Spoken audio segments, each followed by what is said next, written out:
Right. And I happen to know J.B. talked about that torture personally to me long before this case came back to haunt us. But these brothers were very private about the torture because the torture was so horrendous. I mean, electric cattle prods to their genitals. They didn't want to expose because it was Well, it compromised their dignity to talk about it. But I remember that they decided collectively when they were resisting the grand jury subpoenas that that they felt compelled to come forward, and they at that time began the Committee to Defend Human Rights. Well, the time had come to expose these abuses. Absolutely, especially in lieu of Abu Ghraib. And Guantanamo Bay and various things that are happening around the world. Yes, right, because people assume that that was the first time that folks were tortured in America, which of course is silly on its face, because we know that black people and other folks of color and oppressed peoples in this country have suffered horrendous torture in some of these gulags in this very country. Oh, so, absolutely. Yes. And many are still suffering because holding people in isolation and for decades is torture. Absolutely. In and of question itself. About it. It's important for it to be brought to... Yes. I also would like to talk just a little bit about the expense of this case, to spend millions of taxpayer dollars. And I understand, in fact, the Examiner just printed an article, I believe it was in yesterday's paper or Sunday's paper, that the city of San Francisco has been forced to pick up the tab for over $500,000 already, and $1.9 million is projected to be spent in the fiscal year 2007 to 2008. And of course, if this case goes to trial, the expenses are just going to increase dramatically. Exponentially. Absolutely. Exponentially. I confess I haven't read the article, but I did hear about it. In Right. fact, somebody held up a paper yesterday, and I saw the headline. Mm-hmm.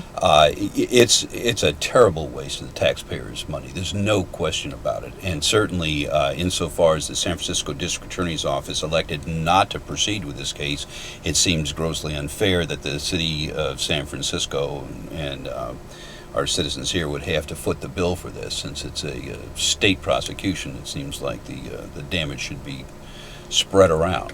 Actually, what should happen, the case should be dismissed. It's inappropriate. I think that at the end of the day, when the truth comes to light, and we realize when the state attorney general stops hiding the evidence and comes forward with the evidence, we'll see just how much evidence there is and what is missing and why this case should have been dismissed, or actually not brought in the first place.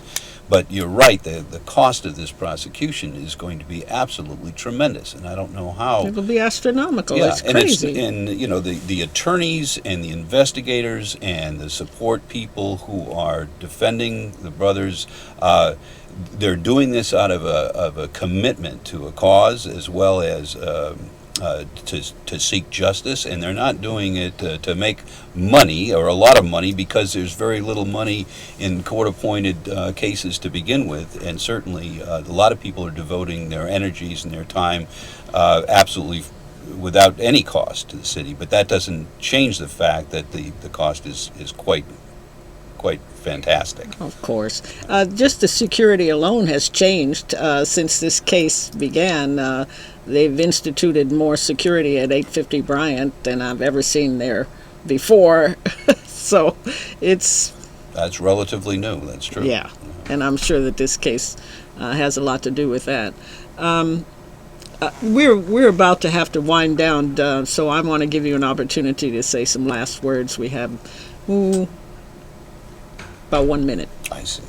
Well, I do want to say that I feel privileged and honored to be a part of this defense team. I think that all of the lawyers in this case, and everyone else, the investigators, the paralegals, all the people, all the supporters, it's been a tremendous showing of support. It's demonstrated a great understanding of the historical antecedents of what brought this case to San Francisco in this prosecution, and I think that that at the end of the day we're going to see justice done, and that all of these men are going to be exonerated, and the truth will come out.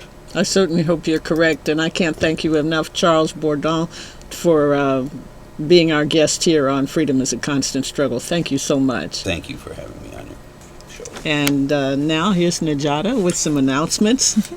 Yes, so the next court date for the San Francisco 8 will be Wednesday, February 13th. Please help pack the courtroom at 9:30 a.m., 850 Bryant Street, Department 23, 3rd floor here in San Francisco. Also, this Black History Month, the legacy of the Black Panther Party is being honored with several events and exhibits around the Bay Area. For more information, please go to www.itsaboutttimebpp.com. www.itsaboutttimebpp.com. Please tune in next week, same time, same place, when we will honor Malcolm X with a very special guest who has worked with him and was with him when he was assassinated on February 21st, 1965, the very legendary activist Yuri Kochiyama. So thank you for watching Freedom is a Constant Struggle here on Access San Francisco. Have a good evening. And thank you.